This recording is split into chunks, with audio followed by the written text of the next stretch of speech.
பார்வை புதிய தகவலுடன் உங்களுடன் சில நிமிடங்கள் வாருங்கள் பார்ப்போம். இன்று நாம் பார்க்க போகிறது பார்த்திங்கன்னா அஃபென்ஸ் எகெயின்ஸ்ட் ஹியூமன் பாடி, அதாவது மனிதர்களுக்கு எதிராக நிகழ்த்தப்படும் குற்றங்கள். ஸோ அந்த குற்றங்கள் என்ன, ஸோ அதை பற்றின முழு விவரங்கள் தான் நம்ம இப்போ பார்க்க போகிறோம். வாருங்கள். Offence against human body. So இந்த அஃபென்ஸ் எகெயின்ஸ்ட் ஹியூமன் பாடி இந்த டாப்பிக்கில் பார்த்திங்கன்னா இப்போ நமக்கு புதுசாக வந்திருக்க பிஎன்எஸ் பாரதிய நியாய சங்கீதா 2023 இதில் பார்த்திங்கன்னா இந்த டாபிக் கீழே மட்டும் கிட்டத்தட்ட 47 செக்ஷன்ஸ் இருக்குது. ஸோ 47 செக்ஷன்ஸில் பார்த்திங்கன்னா டெஃபினேஷன் அண்ட் பனிஷ்மெண்ட்ஸ். ஸோ இது எல்லாமே வந்து பார்த்திங்கன்னா 47 செக்ஷனில் கொடுத்துருக்காங்க. ஸோ ஆக்சுவலாக வந்து பார்த்திங்கன்னா நமக்கு இருக்கிறது மொத்தம் 358 செக்ஷன்ஸ் பிஎன்எஸ் 2023 இருக்கிறதுல. ஸோ இந்த 358 செக்ஷன்ஸில் 47 செக்ஷன்ஸ் அஃபென்ஸ் எகெயின்ஸ்ட் ஹியூமன் பாடியில் மட்டுமே இருக்குது, அதாவது வேரியஸ் டைட்டிலில். ஸோ அதில் நாம் இப்போ பார்க்க போகிறது என்ன அப்படின்னு பார்த்தோம்னா கல்பபிள் ஹோமிசைட். ஸோ அதுதான் வந்து நம்ம இப்போ பார்க்க போகிறோம்.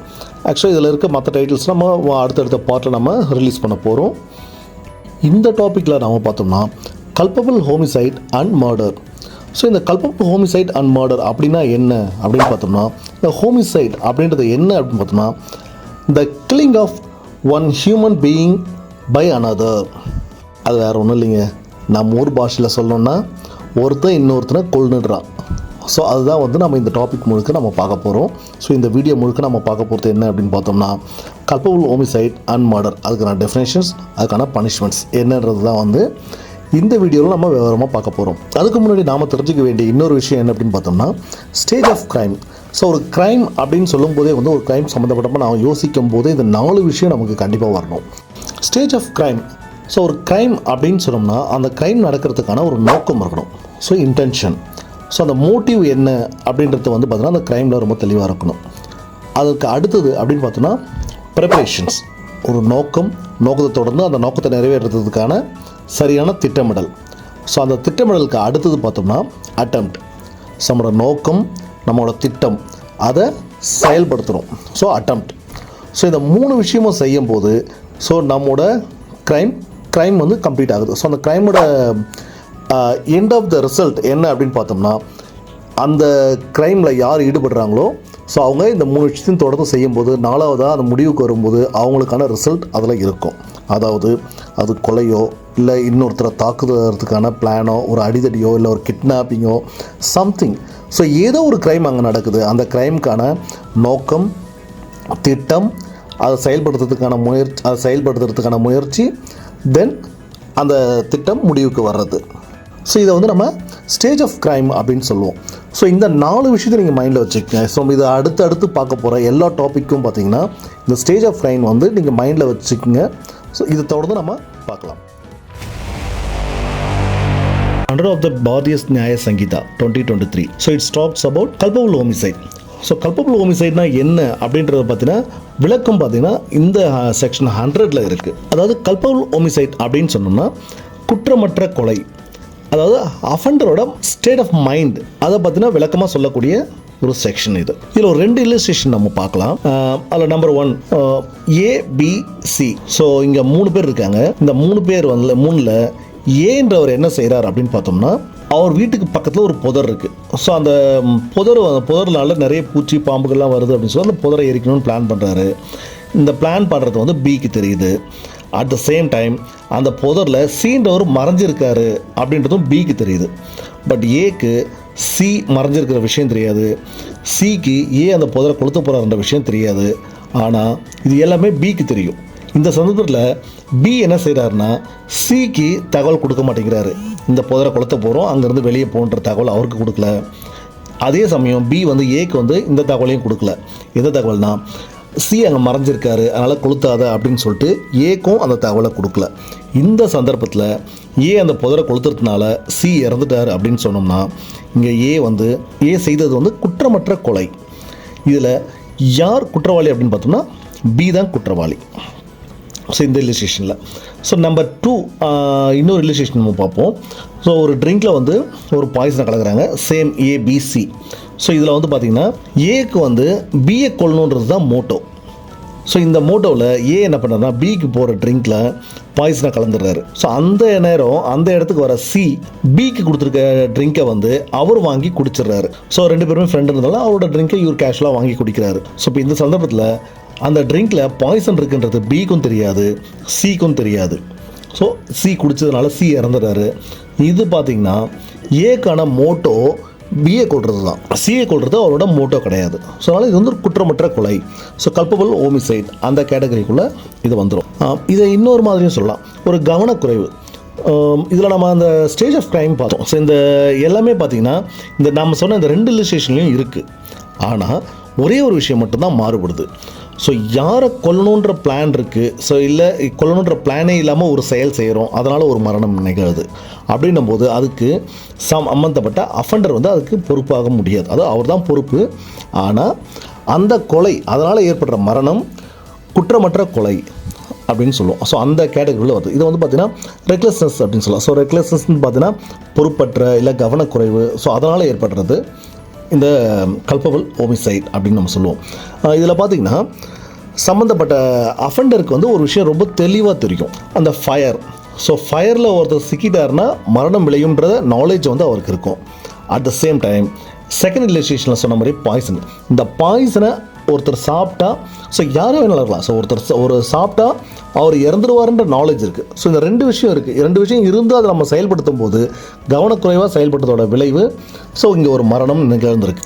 அதுதான் வந்து கல்பபிள் ஹோமிசைட் அப்படின்னு சொல்லுவோம். இந்த கல்பபிள் ஹோமிசைட் பார்த்தீங்கன்னா amounting to murder, not amounting to மர்டர்னு 2ஆக பிரிக்கிறாங்க. ஸோ இதில் என்ன வித்தியாசம்? ரெண்டுமே வந்து என்ன பண்ணாலும் அது கொலை தானே, ஒரு மரணம் நிகழ்ந்திருக்குன்னும் போது அது கொலை தானே அப்படின்னு பார்த்தோம்னா இதில் எல்லா செயல்களும் வந்து மரணம் விளைவிக்கக்கூடிய எல்லா செயல்களும் வந்து கொலை அப்படின்ற கேட்டகரிக்குள்ளே கொண்டு வரல. கொலை குற்றமற்ற கொலை. இதில் நம்ம முன்னாடியே நம்ம பார்த்து சில உதாரணங்களை நம்ம இல்லஸ்ட்ரேஷனில் நம்ம பார்த்துருக்கோம். அதில் பார்த்திங்கன்னா இந்த குற்றமற்ற கொலை இந்த வித்தியாசத்தை நம்ம புரிஞ்சுக்கணும் அப்படின்னு பார்த்தோம்னா இந்தியாவில் பார்த்திங்கன்னா பலதரப்பட்ட மக்கள் வாழ்ந்துட்டுருக்காங்க. ஸோ இவங்க எல்லாருமே வந்து ஜெனரலைஸ் பண்ணுற மாதிரி ஒரு லைன் என்ன ஏதாச்சும் ஒரு லைனில் நம்ம ஜெனரலைஸ் பண்ண முடியுமா? ஸோ ஒரு வரி சொல்லணும் அப்படின்னு பார்த்தோம்னா இவங்க எல்லாருமே வந்து இந்திய குடிமகன்கள் அப்படின்னு நம்ம ஜெனரலைஸ் பண்ணலாம். ஆனால் ஸோ நடிகர்கள், டாக்டர், வக்கீல், businessmen, politicians, military personalities, so எவ்வளோ பேர் இருக்காங்க, எவ்வளோ கேட்டகரி பீப்புள் இருக்காங்க. ஸோ அவங்க எல்லாருமே வந்து பார்த்திங்கன்னா கனெக்ட் பண்ணுற ஒரு லைன் என்ன அப்படின்னு பார்த்தோம்னா இந்தியன் சிட்டிசன். வேறு ஆங்கிளில் யோசிச்சு பார்ப்போமே, இந்திய குடிமகன்கள் எல்லோரும் இராணுவ வீரர்கள் அப்படின்னு சொல்ல முடியுமா? முடியாது. இந்திய குடிமகன் எல்லோருமே டாக்டர் அப்படின்னு சொல்ல முடியுமா? முடியாது. ஆனால் இந்தியாவில் இருக்கிற டாக்டர்ஸ் இந்திய குடிமகன்கள் தான். ஸோ அந்த வார்த்தை நம்ம சொல்ல முடியும். ஸோ இந்தியாவில் இருக்கிற இராணுவ வீரர்கள் இந்திய குடிமகன் அப்படின்னு சொல்ல முடியும். ஆனால் இந்தியாவில் இருக்க எல்லாருமே நடிகர்கள், இந்தியாவில் இருக்க எல்லாருமே பொலிட்டிஷியன், இந்தியாவில் இருக்க எல்லாருமே இராணுவ வீரர்கள் அந்த மாதிரி சொல்ல முடியாது இல்லையா? அந்த வித்தியாசத்தை நீங்கள் புரிஞ்சுக்கிட்டிங்கன்னா இது புரிஞ்சுக்கலாம். ஸோ மரணம் விளைவிக்கக்கூடிய செயல்கள் எல்லாமே வந்து பார்த்திங்கன்னா கொலை ஆகாது. இதை இன்னும் சிம்பிளாக பண்ணணும்னு பார்த்தோன்னா all murder is culpable homicide, but all culpable homicide is not a murder. மரணம் விளைவிக்கக்கூடிய எல்லா செயல்களும் கொலை குற்றம் அல்ல. ஸோ இதுதான் வந்து இந்த கல்பபிள் ஹோமிசைட்லேருந்து மர்டரை பிரித்து காட்டக்கூடிய இடம். நம்ம புரிஞ்சுக்கிட்டோம்னா 101 and 102 செக்ஷன்ஸை நம்ம பார்க்கலாம். அதாவது amounting to murder, not amounting to murder. So இந்த 2 விஷயத்தையும் பார்த்தீங்கன்னா அடுத்தடுத்த செக்ஷன்ஸில் விளக்கமாக கொடுத்துருக்காங்க. வாங்க. 101 ஆஃப் த பாரதிய நியாய சங்கீதா 2023, அது அமௌண்டிங் டு மர்டர். நமக்கு அந்த கல்பபிள் ஹோமிசைட் பார்த்தோம் இல்லையா? So culpable homicide is a murder. இதை பற்றினா விளக்கமாக சொல்லக்கூடிய செக்ஷன்ஸ் வந்து இந்த 101. இதில் நம்ம ஒரு 2 இல்லஸ்ட்ரேஷன் நம்ம பார்க்கலாம். நம்பர் 1, ஏ வந்து ஒரு உள்நோக்கத்தோட ஜெட்டை வந்து நோக்கி சுடுறாரு. இதனால் ஜெட் இறந்துட்டார். ஸோ ஜெட் இறந்ததுனால ஏ கமிட்ஸ் மர்டர். ஸோ ஏ கில்ட்டி இந்த இல்லஸ்ட்ரேஷனில். ஸோ அப்புறம் நம்பர் 2 ஒரு இல்லஸ்ட்ரேஷன் பார்ப்போம். ஒரு கூட்டம், அந்த கூட்டத்தை நோக்கி ஒருத்தர் என்ன பண்ணுறோம், ஃபயர் பண்ணுறாரு. ஸோ அப்படி ஃபயர் பண்ணுறதுனால ஒருத்தர் அங்கே இறந்துடுறாரு. அவர் இறந்ததுனால A is a guilty of murder. ஏன்னா இந்த 2 சம்பவத்துலேயும் பார்த்திங்கன்னா சுடுறதன் மூலமாக ஒரு யார் மேலே அந்த குண்டு பட்டாலோ அவங்க இறந்துடுவாங்கன்ற நாலேஜ் வந்து இந்த 2 இல்லஸ்ட்ரேஷன்லேயும் வந்து இருக்குது. ஸோ சம்மந்தப்பட்ட அந்த ஏக்கு வந்து அந்த நாலேஜ் இருக்குது. அந்த நாலேஜ் இருக்குது கொல்லணுன்ற நோக்கத்தோடு அந்த செயல் அவர் செஞ்சதுனால so it's amounting to murder. 102 of the Bharatiya Nyaya Sanhita 2023, culpable homicide not amounting to murder. அதை பற்றின விளக்கமாக சொல்கிறக்கூடிய செக்ஷன் தான் வந்து இந்த 102. ஸோ இதுக்கு முன்னாடி நம்ம பார்த்தது பார்த்தீங்கன்னா culpable homicide is murder amounting to murder அப்படின்றத வந்து நம்ம 101 நம்ம பார்த்தோம். ஸோ இந்த 102 இதில் என்ன சொல்லுது அப்படின்னு பார்த்தோம்னா culpable homicide is not amounting to murder, ஒரு குற்றமற்ற கொலை அப்படின்னு சொல்லுது. இதுக்கு முன்னாடி நம்ம பார்த்தது ஒரு கொலை குற்றம், இங்கே வந்து குற்றமற்ற கொலை அப்படின்னு நம்ம பார்க்குறோம். செக்ஷன் 102 இன்னும் சுலபமாக புரிஞ்சுக்கிறதுக்கு இன்னொரு ஐடியா இருக்குது. அதை சொல்லட்டுங்களா? நம்ம ஆக்சுவலாக வந்து பார்த்தோம்னா பொன்னியின் செல்வன் படம் பார்த்துருப்போம். ஸோ பொன்னியின் செல்வனோட கிளைமேக்ஸ் எல்லாருக்கும் ஞாபகம் இருக்குங்களா? ஸோ ஆதித்த கரிகாலன் எப்படி இறந்தான் அப்படின்றத வந்து பார்ட் 2ல் தான் நம்ம ரிவீல் பண்ணுவாங்க. பெரிய பழுவேட்டையர் வந்து ஒரு ஸ்டேட்மெண்ட் ஒன்று சொல்லுவார். நான் வந்து ஆதித்த கரிகாலனை கொன்னது வந்து நான் தான், ஆனால் நான் ஆதித்த கரிகாலனை கொல்லணுன்ற நோக்கத்தோடு அந்த வாளை நான் வீசலை, நந்தினியை கொல்லணுன்ற நோக்கத்தோடு தான் அந்த வாளை வீசினேன். அது தவறுதலாக ஆதித்த கரிகாலன் மேலே பட்டு ஆதித்த கரிகாலன் இறந்துட்டான் அப்படின்னு சொல்லுவார். இது ஒரு ஸ்டேட்மெண்ட். வேறு ஒரு வீடியோவில் நம்ம பார்ப்போம். ஸோ இந்த ட்ரான்ஸ்ஃபர் ஆஃப் மாலிஸ் அப்படின்றது தான் வந்து இந்த கேஸ் லாவில் அப்ளிகபிள் ஆகுது. அதாவது நீங்கள் இந்த பொன்னியின் செல்வன் பார்ட் 2 கிளைமேக்ஸில் பார்த்தீங்கன்னா அந்த விஷயம் உங்களுக்கு புரியும். அவர் கொல்லணுன்ற நோக்கத்தோட கத்தியை வீசுகிறாரு. அது யாரை கொள்றதுன்னா நந்தினியை கொள்றதுக்கு. ஆனால் நந்தினி மேலே படாமல் அந்த கத்தி ஆதித்த கரிகாலன் மேலே பட்டு ஆதித்த கரிகாலன் இறந்துடுறாரு. 102 செக்ஷனில் சொல்லப்பட்டிருக்கபடி பார்த்தோம்னா இது வந்து culpable homicide not amounting to murder. So இப்போ உங்களுக்கு ஈஸியாக மனசில் நின்றுடும்னு நினைக்கிறேன். ஸோ இந்த டிஃப்ரென்ஸ்லாம் ஆல்ரெடி நம்ம பேசிட்டோம். இதை புரிஞ்சிக்கிறதுக்கு நமக்கு இங்கே ஒரு கேஸ்லாம் இருக்குது. ஸோ இந்த கேஸில் பார்த்தீங்கன்னா பப்ளிக் ப்ராசிக்யூட்டர் வெர்சஸ் சூரிய நாராயணமூர்த்தி அப்படின்னு சொல்லிட்டு இந்த கேஸில் வந்து என்ன அப்படின்னு பார்த்தோம்னா நம்ம ஆல்ரெடி வந்து செக்ஷன் 100ல் ஒரு இல்லுஸ்ட்ரேஷன் பார்த்தோம் இல்லையா? ஸோ அதை அப்படியே மைண்டில் வச்சுக்கோங்க. இப்போ நம்ம அந்த கேஸை பார்ப்போம். இங்கே சூரிய நாராயணமூர்த்தி அப்படின்றவர் என்ன செய்கிறார் அப்படின்னு பார்த்தோம்னா அப்பள நரசிம்லு அப்படின்றவர் கொல்றதுக்காக ஒரு பிளான் போடுறாரு. ஸோ அந்த பிளான் படி ஸ்வீட்டில் வந்து விஷத்தை வச்சுருக்காரு. ஸோ இதை நரசிம்லு சாப்பிட்டாருனா அவர் இறந்துருவார் அப்படின்னு சொல்லிட்டு. பை அன்ஃபார்ச்சுனேட்லி இங்கே நடந்த விஷயம் என்ன அப்படின்னு பார்த்தோம்னா ஒரு 8 வயசு குழந்தை, ஒரு பெண் குழந்தை, ராஜலட்சுமின்ற ஒரு பெண் குழந்தை வந்து அந்த ஸ்வீட்டை சாப்பிட்டு இறந்துருது. இங்கே ஒரு கவனிக்க வேண்டிய ஒரு விஷயம் என்னென்னா சூரிய நாராயணமூர்த்திக்கு அந்த ராஜலட்சுமின்ற அந்த பெண் குழந்தையை கொல்றது எந்த ஒரு நோக்கமும் அவருக்கு கிடையாது. ஸோ அந்த குழந்தையை சாகணுன்றதுல அவருக்கு எந்த ஒரு இன்டென்ஷனும் இல்லை. ஸோ அதனால் அவருக்கு எந்த ஒரு பெனிஃபிட்டும் இல்லை. ஸோ அவர் அதை வந்து குழந்தையை சாகடிக்கணுன்றதுக்காக அந்த ஸ்ட்ரீட்டில் பாய்சன் அவர் வைக்கல. ஸோ அந்த குழந்தை அன்ஃபார்ச்சுனேட்டாக அதை சாப்பிட்டு இறந்துருச்சு. அதனால் இது வந்து ஒரு குற்றமற்ற கொலை அப்படின்னு சொல்லிட்டு ஒரு ஜட்ஜ்மெண்ட் இங்கே தீர்ப்பு வருது. ஸோ இந்த கேஸில் culpable homicide not amounting to மர்டர்ன்றது ப்ரூவ் ஆகுது. இது வரைக்கும் நம்ம பார்த்தோம்னா culpable homicide amounting to murder, culpable homicide not amounting to murder. So இது எல்லாமே நம்ம பார்த்தோம். கல்பபிள் ஹோமிசைட்னா என்ன, அமௌண்டிங் டு மர்டர்னா என்ன, நாட் அமௌண்டிங் டு மர்டர்னா என்ன அப்படின்றத செக்ஷன் 100, 101, 102 ஸோ இது மூணுலேயும் பார்த்தோம். அதாவது ஒரு கொலை குற்றம், குற்றமற்ற கொலை. ஸோ இது ரெண்டுமே நம்ம வந்து தெளிவாக பார்த்துட்டோம். ஸோ அது கொலை குற்றமாக இருந்தாலும் குற்றமற்ற கொலையாக இருந்தாலும் ஆகணும் இல்லையா? ஸோ அந்த தண்டனை தான் என்னன்றதை நம்ம அடுத்து பார்க்க போகிறோம். Section 103 death or imprisonment for life. அதாவது இது இந்த பனிஷ்மெண்ட் எதுக்காக அப்படின்னு பார்த்தோம்னா கல்பபிள் ஹோமிசைட் அமௌண்டிங் டு மர்டருக்கான பனிஷ்மெண்ட் இந்த 103ல் சொல்லியிருக்காங்க. ஸோ இதில் சொல்லப்பட்டிருக்கபடி பார்த்தோம்னா ஒரு கொலை குற்றம் நடந்திருக்கு அப்படின்னு பார்த்தோம்னா அந்த கொலை குற்றத்துக்கான தண்டனை மரண தண்டனை, அப்படி இல்லாட்டி ஆயுள் தண்டனை. ஸோ ரெண்டில் எதுவும் வழங்கலாம். அட் த சேம் டைம் அதாவது அபராதமும் விதிக்கப்படும். மரண தண்டனையோடு கூடிய அபராதம், அப்படி இல்லாட்டி ஆயுள் தண்டனையும் கூடிய அபராதம். ஸோ இதில் ரெண்டில் எது வேணாலும் வழங்குறதுக்கான வாய்ப்பு இருக்குது. ஸோ அடுத்து அதுலேயே வந்து கிளாஸ் 2 இருக்குது. ஸோ இந்த கிளாஸ் 2 என்ன அப்படின்னு பார்த்தோம்னா 5 அதுக்கு மேற்பட்டவங்க ஒரு குரூப்பாக சேர்ந்து ஒரு கொலையை செய்திருக்காங்க. அதாவது அந்த குரூப் பார்த்திங்கன்னா ஒரு குறிப்பிட்ட கம்யூனிட்டியாக இருக்கலாம், குறிப்பிட்ட பாலினத்தவரோ, இல்லாட்டி ஒரு பிளேஸை பார்த்து ஒரு குறிப்பிட்ட பகுதியில் பிறந்தவங்க, இல்லாட்டி ஒரு குறிப்பிட்ட மொழியை பேசக்கூடியவங்க. ஸோ இந்த மாதிரி குரூப்பாக சேர்ந்து ஒரு மர்டர் அட்டன் பண்ணியிருக்காங்க அப்படின்னும்போது ஸோ அவங்களுக்கும் வந்து பார்த்திங்கன்னா மரண தண்டனை இல்லாட்டி ஆயுள் தண்டனை, ஸோ அதோடு சேர்ந்து அபராதமும் விதிக்கக்கூடிய வாய்ப்பு இருக்குது. ஸோ இது செக்ஷன் 103ல் சொல்லப்பட்டிருக்க பனிஷ்மெண்ட்ஸ். இதுக்கு ஒரு கேஸ்லாம் இருக்குது. ஸோ இந்த கேஸில் என்ன அப்படின்னு பார்த்தோம்னா Virsa Singh versus state of Punjab. இதில் விர்சா சிங்ன்றவரால் அவர் எறிகிற ஈட்டியால் கெம் சிங்ன்றவர் இறந்துடுறாரு. ஸோ கெம் சிங் இறந்ததுனால அவரோட போஸ்ட்மார்ட்டம் ரிப்போர்ட் ஒரு 2 நாள் கழிச்சு அவர் ஹாஸ்பிட்டலில் இறந்துடுறாரு. ஸோ இறந்துட்ட பிறகு அந்த போஸ்ட்மார்ட்டம் ரிப்போர்ட்டில் பார்த்திங்கன்னா அவர் அடி வயிற்றில் ஈட்டி பாஞ்சதுனால ஏற்பட்ட காயத்தால் தான் அவர் இறந்தாருன்ற மெடிக்கல் ரிப்போர்ட் கொடுக்குறாங்க. ஸோ அப்போ அந்த ஈட்டி பாஞ்சதுனால ஏற்பட்ட காயத்தால் தான் அவர் இறக்குறாரு அப்படின்னும் போது அந்த ஈட்டி யாரால் பாய்ந்தது அப்படின்னு பார்த்தோம்னா விர்சா சிங் தான் அந்த ஈட்டி எடுத்து குத்தியிருக்காரு. ஸோ இதனால் அந்த மரணம் நிகழ்ந்துருச்சு. இப்போது இங்கே கோர்ட் பார்த்திங்கன்னா விர்சா சிங்க்கு மரண தண்டனை வழங்குறாங்க. ஏன்னா விர்சா சிங் கெம் சிங்கை கொண்டுட்டார். ஸோ இதுதான் இந்த விஷயம். இதை வந்து காக்னிசபிள் அஃபென்ஸ் அப்படின்னு சொல்லுவாங்க. அதாவது நான் பெயிலபிள் செக்ஷனில் வந்து இந்த அரெஸ்ட் நடக்கும். இது நான் காம்பவுண்டபிள் அப்படின்னு சொல்லுவாங்க. நான் காம்பவுண்டபிள் அப்படின்னா என்ன அப்படின்னு பார்த்தோம்னா, ஸோ இந்த மாதிரி ஒரு குற்றச்சாட்டுக்கு இந்த குற்றத்துக்கு ஒரு அவுட் ஆஃப் த கோர்ட் செட்டில்மெண்ட்டோ காம்ப்ரமைஸோ ரிசால்வேஷனோ இதில் வந்து இருக்காது. ஒன்லி கோர்ட் ப்ரொசீடிங் படி ட்ரையல் முடிஞ்சு கோர்ட் மட்டும்தான் இந்த கேஸை வந்து முடித்து வைக்க முடியும். தண்டனை கொடுத்தது மூலமாக தான் இந்த கேஸ் முடித்து வைக்கப்படும். அதாவது கோர்ட் ப்ரொசீடிங்ஸ் முடிஞ்சு ட்ரையல்ஸ் முடிஞ்சு கோர்ட் கொடுக்குற தண்டனை தான். அது விடுதலையாகவும் இருக்கலாம், தண்டனையாகவும் இருக்கலாம், என்ன வேணாலும் இருக்கலாம். அது கோர்ட் தான் முடிவு பண்ணும். தனிப்பட்ட முறையில் இது போல் கேஸில் வந்து அவுட் ஆஃப் த கோர்ட்டுக்கு வெளியே வந்து காம்ப்ரமைஸோ செட்டில்மெண்ட்டோ இதில் வந்து நடக்க வாய்ப்பு கிடையாது. அப்படி இந்த கேஸை வந்து முடிவுக்கு கொண்டு வர முடியாது. அதுதான் வந்து நான் காம்பவுண்டபிள் அப்படின்னு சொல்லுவாங்க. இப்போ அடுத்த பனிஷ்மெண்ட் செக்ஷன் 104. ஸோ இந்த 104 பார்த்தீங்கன்னா life convict. So life convict அப்படின்றது என்ன அப்படின்னு பார்த்தோம்னா, ஸோ 103லேயும் வந்து இம்ப்ரிஸ்மெண்ட் ஃபார் லைஃப் அப்படின்னு ஒரு வார்த்தையை நம்ம பார்த்தோம். ஸோ ஆயுள் தண்டனை அப்படின்னு சொல்லிட்டு 103ல் என்னென்ன தண்டனைகள் சொல்லப்பட்டிருக்கோ அது அத்தனையும் 104க்கும் பொருந்தும்.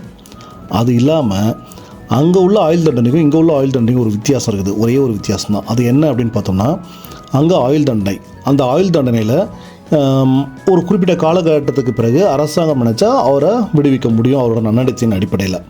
ஆனால் இந்த செக்ஷனில் remainder of that person's natural life, அதாவது அவரோட ஆயுட்காலம் முழுமைக்கும் அவர் சிறையில் தான் இருக்கணும். இந்த செக்ஷனில் உறுதியாக சொல்கிறது. ஸோ 103க்கும் இதுக்கும் அந்த ஒரே ஒரு வித்தியாசம் என்ன அப்படின்னு பார்த்தோம்னா, தண்டனையை பெறக்கூடிய அந்த நபர் அவரோட வாழ்நாள் முழுக்கும் சிறையில் தான் இருக்கணும் அப்படின்ற ஒரு வார்த்தை. Order by life convict. So இதுக்கு ஒரு கேஸ்லாம் இருக்குது. ஸோ இந்த கேஸ்லாம் என்ன அப்படின்னு பார்த்தோம்னா, செஹஜ்ராம் வெர்சஸ் ஸ்டேட் ஆஃப் ஹரியானா. இந்த கேஸில் என்ன அப்படின்னு பார்த்தோம்னா, ஹரியானா போலீஸ் ஃபோர்ஸில் வந்து கப்தன் சிங் அண்டு செஹஜ்ராம், ஸோ இவங்க 2 பேருமே வந்து அங்கே இருக்காங்க.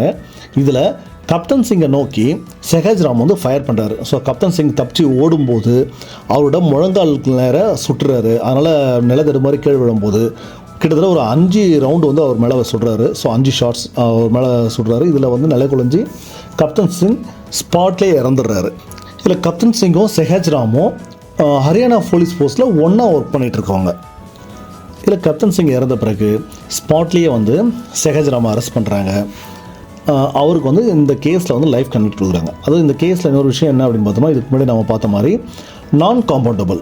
ஸோ நான் காம்பவுண்டபிள் அப்படின்னு சொல்லும் போதே வந்து இதில் வந்து வெளியே எங்கேயும் காம்ப்ரமைஸ் பண்ணுறதுலாம் வாய்ப்பு இல்லை. ஸோ கோர்ட் ப்ரொசீடிங்ஸ் கம்ப்ளீட்டாக அந்த ட்ரையெல்லாம் முடிஞ்ச பிறகு கோர்ட் வழங்கக்கூடிய தண்டனை மட்டும்தான் வந்து, அது தண்டனையோ விடுதலையோ எதுவாக இருந்தாலும் கோர்ட் தான் முடிவு பண்ணுமே தவிர வேறு யாராலையும் வெளியே முடிவு பண்ண முடியாது. அட் த சேம் டைம் அடுத்து வந்து பார்த்தீங்கன்னா காக்னிசபிள் அஃபென்ஸ். இட்ஸ் அ நான் பெயிலபிள் அஃபென்ஸ். இதுக்கு முன்னாடி 103ல் பேசும்போது நம்ம காக்னிசபிள் அஃபென்ஸ் அப்படின்னு நம்ம சொன்னோம். ஸோ இந்த காக்னிசபிள் அஃபென்ஸ் அப்படின்றது என்ன அப்படின்னு பார்த்தோம்னா, கோர்ட்டில் வாரண்ட் வாங்க வேண்டிய கட்டாயமும் கிடையாது. அதை அரெஸ்ட் பண்ணுறதுக்காக கோர்ட்டுக்கிட்ட அனுமதி வாங்கணுன்ற எந்த ஒரு கட்டாயமும் இல்லை. ஸோ அதான் வந்து காக்னிசபிள் அஃபென்ஸ்னு சொல்லுவாங்க. ஸோ இது போல் அஃபென்ஸ்க்கு பெயில் கிடையாது. ஸோ அதை வந்து நான் பெயிலபிள் அஃபென்ஸ் அப்படின்னு சொல்லுவாங்க, காக்னிசபிள் அஃபென்ஸ்னும் சொல்லுவாங்க. ஸோ நான் காம்பவுண்டபிள் ஆல்ரெடி நம்ம 103லேயே நம்ம அதை விளக்கமாக பார்த்துட்டோம். Section 105. So imprisonment for life, இல்லாட்டி குறைஞ்சது 5 வருஷத்துலேருந்து அதிகபட்சமாக 10 வருஷம் வரைக்கும். ஸோ 2ல் ஏதாவது ஒரு தண்டனை கொடுப்போம். இந்த இதில் வந்து பார்த்திங்கன்னா டெத் சென்டென்ஸ் கிடையாது. ஸோ நம்ம இதுக்கு முன்னாடி பார்த்தோம்னா 103 அண்ட் 104ல் வந்து பார்த்தீங்கன்னா டெத் சென்டென்ஸ் இருக்கும். அது வந்து என்ன அப்படின்னு பார்த்தோம்னா, culpable homicide is murder. But இந்த 105ல் பார்த்தீங்கன்னா culpable homicide not amounting to murder.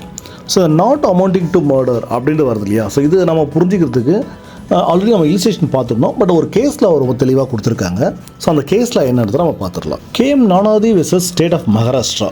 So இந்த நானாவதி கேஸ் பார்த்திங்கன்னா ஒரு ரிமார்க்கபிள் கேஸ். 1959ல் நடந்தது. அதுக்கு அடுத்தது 1963ல் இதை பேஸ் பண்ணியே ஒரு ஹிந்தி ஃபில்மும் வந்திருக்கு. அதுக்கப்புறம் 1973லேயும் அதை பேஸ் பண்ணி இன்னொரு ஹிந்தி ஃபிலிம், 2016ல் மொத்தம் 3 ஹிந்தி ஃபிலிம் பார்த்திங்கன்னா இந்த கேஸை பேஸ் பண்ணியே வந்திருக்கு. அதோட முக்கியமானது பார்த்தோம்னா ஸ்டேட் வெர்சஸ் நானாவதி அப்படின்னு சொல்லிட்டு ஒரு டிவி சீரியஸ் 2019ல் ரிலீஸ் ஆச்சு. ஸோ ஹிந்தியில் வாய்ப்பு இருக்கவங்க அதை பாருங்கள். இதில் நானாவதின்றவர் வந்து பார்த்தீங்கன்னா நேவல் கமாண்டராக ஒர்க் பண்ணிகிட்ருக்காரு. ஸோ அவரோட ஃப்ரெண்டு பிரேம் அஹூஜா அவருக்கும் இந்த நேவல் கமாண்டர் அதாவது நானாவதியோட ஒய்ஃபுக்கும் ஒரு இல்லீகல் அஃபேர் இருக்குது. ஸோ இதனால் பிரேம் அஹூஜாவும் நானாவதியோட ஒய்ஃபும் வந்து இல்லீகல் அஃபேரில் இருக்காங்க. ஸோ இது வந்து அந்த ஒய்ஃப் வந்து ஒரு நாள் அந்த கில்ட்டை வந்து ஃபீல் பண்ணுறாங்க. ஸோ அந்த கில்ட்டை ஃபீல் பண்ணதுனால அவரோட ஹஸ்பண்ட்டை அதாவது நானாவதிக்கிட்ட அதை சொல்லிடுறாங்க.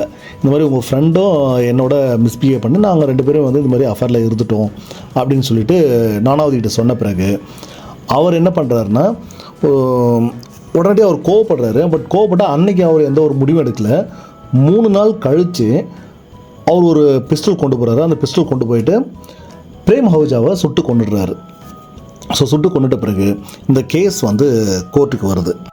அங்கே வந்து பார்த்திங்கன்னா ஜூரி ட்ரையல் அப்படின்னு சொல்லுவோம். ஸோ அந்த ஜூரி ட்ரையல் படி அந்த கேஸ் நடக்குது. இந்த கேஸ் முடிவில் நானாவதி வந்து செய்தது கொலை குற்றம் அல்ல, குற்றமற்ற கொலை அப்படின்னு சொல்கிறாங்க. ஸோ கொலை குற்றம் அல்ல, குற்றமற்ற கொலை அப்படின்றத சொல்லிடுறாங்க. சொல்லிவிட்டு அவருக்கு வந்து லைஃப் இம்ப்ரிசன்மெண்ட் கொடுக்குறாங்க. இதில் நம்ம முதலே ஒரு வார்த்தை சொன்னேன், ஜூரி ட்ரையல் அப்படின்னு சொல்லிட்டு. இந்த கேஸ் தான் இந்தியாவில் நடந்த கடைசி ஜூரி ட்ரையல். இதன் பிறகு ஜூரி ட்ரையலை அபாலிஷ் பண்ணிட்டாங்க. ஸோ அதுக்கப்புறம் நடக்கலை. அதன் பிறகு நானாவதி அங்கேருந்து ரிலீஸ் ஆன பிறகு அவங்க ஃபேமிலியோட ஒய்ஃப் குழந்தைங்க எல்லாரோடும் சேர்ந்து கனடாவில் போய் செட்டில் ஆகிட்டார். ஸோ ஓகே, நம்ம அந்த பார்ட்லாம் தேவையில்லை. ஸோ இங்கே உள்ள பார்ட், ஸோ அவரோட ஒய்ஃபோடு அவரோட ஃப்ரெண்டு அஃபேரில் இருக்கார், அது அவர் தெரியுது. ஸோ அந்த கோவத்தில் நடந்த ஒரு கொலை, அது கூட பார்த்திங்கன்னா அவர் கொலை செய்யணுன்ற நோக்கத்தோடு போகலை. ஸோ இந்த வாக்குவாதம் ஒரு ஸ்டேஜில் பார்த்திங்கன்னா கொலையாக மாறுது. சில எக்ஸப்ஷனில் பார்த்திங்கன்னா அந்த ப்ரோவகேஷன் அப்படின்ற ஒரு வார்த்தை இருக்கும். ஸோ அதெல்லாம் நம்ம அடுத்தடுத்த கட்டங்களில் நம்ம தெளிவாக பார்க்கலாம் ப்ரோவகேஷனாக என்ன அப்படின்றத பற்றி. ஸோ அதனால் ஏற்படுற மரணம், ஸோ அதனால் அந்த கொலை வந்து குற்றமற்ற கொலை அப்படின்னு முடிவு பண்ணி அவருக்கு லைஃப் இம்ப்ரிசன்மெண்ட் கொடுத்துட்டு ஸோ அதன் பிறகு கொஞ்சம் காலம் கழித்து அவர் விடுதலை ஆகிடுறாரு. சரி நண்பர்களே, ஸோ இது வரைக்கும் நம்ம பார்த்தோம்னா செக்ஷன் 100லேருந்து 105 வரைக்கும் நம்ம பார்த்துருக்கோம். ஸோ செக்ஷன் 100 கல்பபிள் ஹோமிசைட்னா என்ன அப்படின்றத சொல்லியிருக்கோம். 101 கல்பபிள் ஹோமிசைட் அமௌண்டிங் டு மர்டர்னா என்ன அப்படின்னு பார்த்துருக்கோம். 102 culpable homicide not amounting to murder. 103ல் அதுக்கான பனிஷ்மெண்ட்ஸ் என்ன அப்படின்றத நம்ம பார்த்தோம். 104ல் ஸோ லைஃப் கன்விக்ட்னா என்ன அப்படின்றத தெளிவாக பார்த்துருக்கோம். அதன் பிறகு 105 culpable homicide not amounting to murder அப்படின்றது ரொம்ப தெளிவாக நம்ம பார்த்துருக்கோம். இது வரைக்கும் நம்ம பார்த்ததில் உங்களுக்கு ஏதாவது சந்தேகங்கள் இருந்தால் தயவுசெய்து கமெண்ட்டில் கேளுங்க, அதுக்கான விளக்கங்களை தெளிவாக கொடுக்குறோம். ஸோ இந்த வீடியோ உங்களுக்கு பயனுள்ளதாக இருக்குன்ற நம்பிக்கையோடு விடைபெறுகின்றேன். நன்றி நண்பர்களே.